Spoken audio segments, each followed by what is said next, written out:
I know a lot of focus will be on this week, but I wonder if you could pull back even further than that. I was thinking back to when I saw you back in 2018, before you took this job, and you were talking about the process you like to go through in building a team. Now you're 2 wins away, like you said, from an MLS Cup. What's this process been like for you in building in Columbus and getting this team to this point to be challenging for a title? Yeah, I've coached 20 years. 13 of those were in college. As a head coach, it's been 3 clubs that I've been with: Akron, Portland, and now the Crew. And I'm a guy that likes to pick projects that fit me and fit my family and the community we want to live in. And it's always about going into whether it's Akron or Portland or now Columbus, it's going into these communities and doing something special and making history and igniting the community. And I've always felt strongly that it's got to be the right fit for me. And last year was a tough year. A tough transition. It was a different type of transition for me. But I think you saw mid-season on that we started to, get the group on board with the way that we do things, the way that we run our culture, the way that we play, game model. And I think that's continued into this year, and it makes me proud, obviously, to be in a position here, year 2, where we can have a chance to put a trophy in the trophy case. We're not there yet. The group's really, really hungry. They're very, very businesslike. They weren't celebrating in that locker room, not one bit. They can't wait to get back here on next Sunday against New England at home to punch their ticket to MLS Cup. And that's not going to be an easy game. Got a lot of experience in Bruce Arena and in their team, and it's going to be a battle. But I wouldn't bet against my group, and we really love being here, and I love my team. And it's a simple thing, but I gotta love the city I live in. I gotta love the players that I have. When that happens, eventually good things happen. So hoping it's this year. We'll see. But regardless, I'm really proud of the steps we've made this year. Caleb, you always talk about how your big players have to play big in games like this. I guess just what did you learn from guys like Jossie and Lucas, who had some struggles and just difficulty getting free tonight, but kept with it in the extra time, and then obviously with this whole week as the backdrop, able to give those type of performance? What did you make of all that? Yeah, I knew it wouldn't be perfect today, because we didn't even touch a ball for 2 days last week. Didn't even touch a ball, and the only prep day we had was the day before the game. And it's difficult to do much on that day. We knew tactically they'd be ready. There would be no surprises in what we have to do. But when you don't get reps, then it's not going to be as clean, cohesive, and sharp. And I think you saw that a little bit today. But I thought second half, you just saw the mentality. We saw our game. I mean, we had them completely pinned back. We had complete control of the game. We were in the front half. We were on the ball. We were counter-pressing. We lost it. They had very little chances in that second half. And even though we couldn't find the goal, we stayed patient. We didn't give anything away. And, eventually, we're going to find a way through it. And I believe that. The players believe that. We have the quality to eventually, like I said, pick the lock. But I will say this is definitely one of the best defensive teams that I've ever faced. Very organized, and they can absorb. They're comfortable doing it. They've got good players, and it wasn't easy. It took a couple special plays out of, like you said, our special players, and that's what you need to keep advancing in this tournament. Caleb, similar question, but specifically Giassi and Lucas. Lucas, obviously a record signing. Giassi probably doesn't get as much credit as he deserves in this league. To have them combine on that first goal and then Giassi to finish things off, this attacking duo, just speak to what they've become this year, especially in a strange year, and Lucas obviously being new. Yeah, I think they've been big time. You know, in my game model, a 9-10 are key.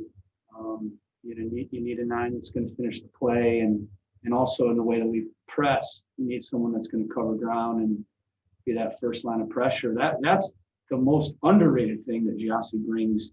I don't think there's a better pressing forward in the league. I don't believe that there's a forward that runs harder and works harder and covers as much ground as he does. And you know, he's a guy that finds good spots and finishes the play. Lucas, you know, he's our creator. You know, he's the guy that's got to, you know, find those spaces in front of the back four, slip guys in. You know, he makes us go in that final third. And they got a lot of numbers around him. They were very physical on him. And again, I think just with the lack of training, there was some moments that we could have done better, but I never, ever, ever, for 1 minute thought that we wouldn't get a goal. You know, and I believe in the way we play. You know, I believe that this way is the best way to win games. I think there's a lot of other ways you can play the game. This is the way I believe in. And I think we're executing it really well, but we couldn't do that without Lucas and Giassi. There were times last year where we executed really well, but we couldn't find a goal. But with those two, we're going to find a goal. And, you know, I think it's interesting too, because people forget about Pedro. But Pedro's a guy that, when you look at his numbers last 2 years, you know, he's a guy that more oftentimes than not pops up, especially if you're focused on Lucas too much. And I thought Luis Diaz, it was his best game of the year.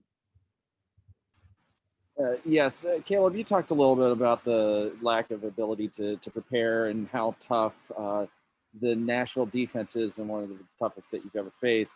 Was that a prepared plan that you guys really kind of forced it out towards the wings? Luis especially seemed to be tasked with getting behind the defense and sending in those quick crosses. Was this an idea to kind of unsettle that back line and switch that point of attack quickly, just vertically rather than side to side? Yeah, you know, obviously, when teams play, you know, with a low block, and they have 10 players, basically 30 yards from goal, it's difficult to find space central.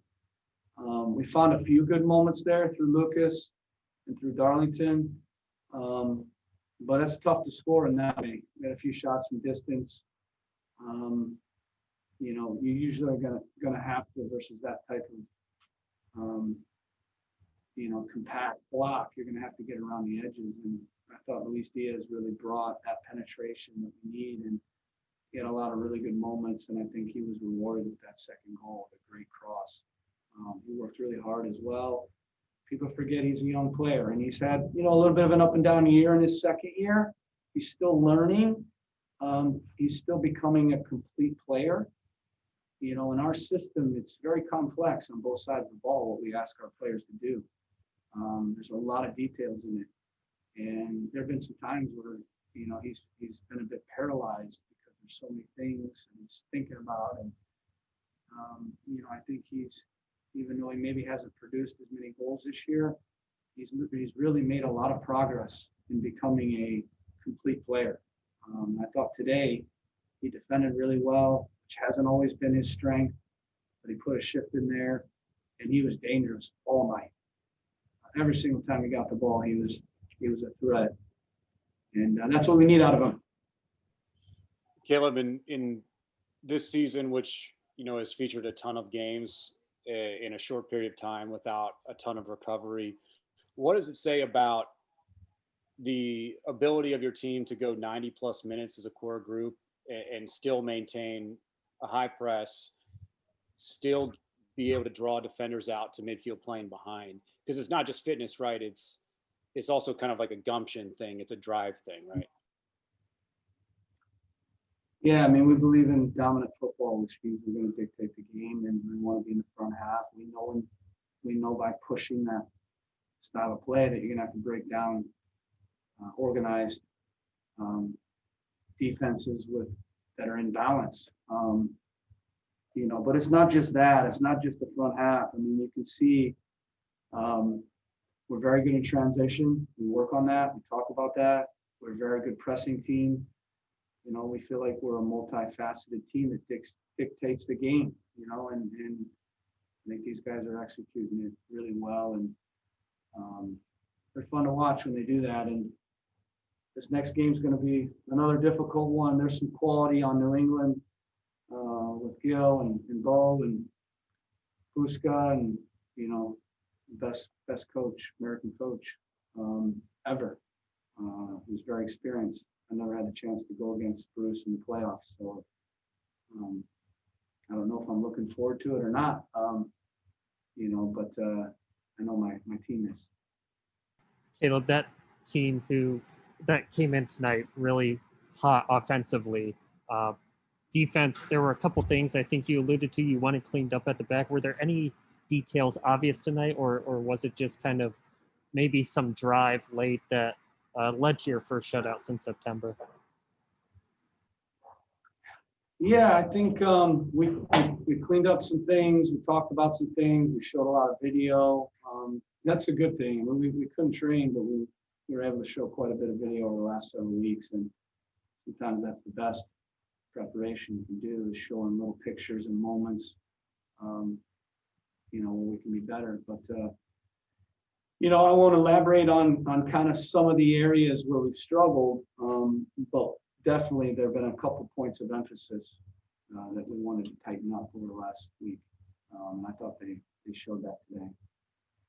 Caleb, obviously there's huge difficulties in not being able to train, but I wonder from your perspective on preparation, how tough it was when you don't really know when the next test is going to come back, who's going to be positive, not just in kind of the simple thing of putting together a team sheet, but I wonder just kind of also the emotional toll that's taken when you're probably constantly looking at your phone, wondering what news is going to come next.